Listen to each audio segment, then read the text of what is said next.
গোপাল এত দুরন্ত, এত অত্যাচার করে, কিন্তু তবুও মা যেন কিছুতেই তার উপর রাগ করে থাকতে পারে না।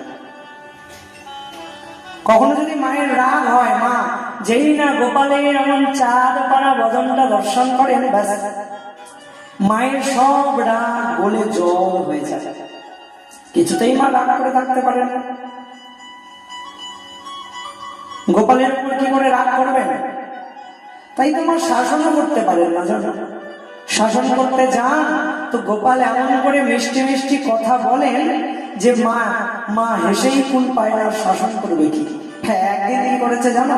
একদিন গোপাল এমন করে মাখন খেয়েছে, চুরি করে মাখন খেয়েছে, আর হঠাৎ করে মা ঘরে প্রবেশ করেছে। এবার মা আসার সঙ্গে সঙ্গে গোপাল ছুটে এসেছে মায়ের কাছে, মা মা দেখো দেখো দেখো, আমাদের ঘরে না চোর ঢুকেছে। চোর? কোথা থেকে চোর এলো? কোথায় চোর? মা দেখবে দেখবে দেখবে, চলো চলো চলো, তোমায় দেখাচ্ছি।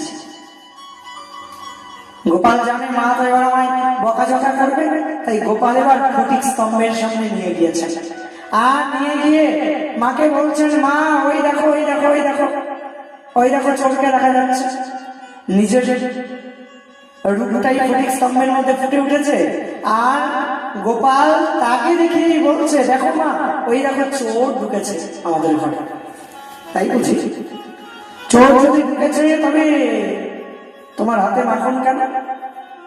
মা হাতে মাখন সেটা তো আলাদা কারণে, আসলে আমার হাতটা না একটু জ্বালা করছিল, তো তোমায় অনেক খুঁজলাম, তোমায় দেখলাম না, তোমায় দেখতে না পেয়ে আমি মনে মনে ভাবলাম কোথায় যাব। তো আমি ভাবলাম এখানে যখন মাখন আছে, এক কাজ করি, মাখনের মধ্যে হাতটা ডুবিয়ে দিই, যদি হাতের জ্বালাটা কমে যায়। মা গোপালের বুদ্ধি দেখে ভাবছেন, ও বেশ, তাই নাকি? আচ্ছা তাই যদি হবে, তবে তোমার মুখের মধ্যে মাখন কেন? মা এটাই তো তোমাকে বলতে চাইছি, এই যে যাকে দেখা যাচ্ছে না, সে আমাদের ঘরে মাখন চুরি করতে ঢুকেছে। তাকে আমি কতবার করে বললাম, আয় তুই কিন্তু মাখন চুরি করিস না, আমার মা যদি একবার জানতে পারে না, মায়ের হাতে যদি একবার ধরা পড়ে যাস, তবে মা কিন্তু তোকে খুব মারবে, খবরদার চুরি করবি না। কিন্তু মা তুমি তো জানো আমি ছোট। মা মনে মনে বলছেন, তাই নাকি? তুই ছোট বুঝি? ছোট হয়ে আবার এত বড় বড় কথা শিখলি কোথা থেকে? যাই হোক, গোপাল বলছে, মা আমি ওকে অনেকবার বারণ করলাম, কিন্তু আমি তো ছোট, তাই আমার কথা না ও শুনলই না। ও চুরি করে মাখন খেতে লাগলো। আর ওই যে বললেন না আমার মুখে মাখন কেন, সে কি করেছে জানো? নিজে তো মাখন খাচ্ছিলই, আমি যেই না তাকে চুপ করতে বললাম, সে জোর করে আমার মুখের মধ্যে মাখন ঢুকিয়ে দিয়ে বললো, এই নে তুইও খা, তবু তুই কথা বলিস না, চুপ থাক। এবার আমি কি করবো বলো তো?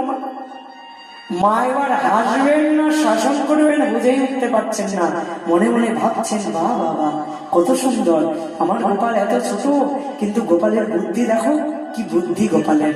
মা এবার আর বকতে পারলেন না, মা এবার গোপালকে কোলে তুলে নিলেন। ভগবানকে বকতে পারেন না, কিছুতেই বকতে পারেন না মা। যতবার বকতে আসেন, যতবার শাসন করতে আসেন, গোপালের বদন যদি একবার দর্শন করেন, যে বদন দর্শন করে ব্রহ্মা আদি মহাদেবেরও মোহ হয়, যে বদন দর্শন করে সর্ব দেবতাগণ মোহিত হন, সেই বদন দর্শন করে মা আনন্দিত হবেন না? এটা হয় নাকি? তাই তো গোপালের বদন দর্শন করে মায়ের যত রাগ, সব রাগ বলে জল হয়ে যায়, মা শাসন করতে পারেন না।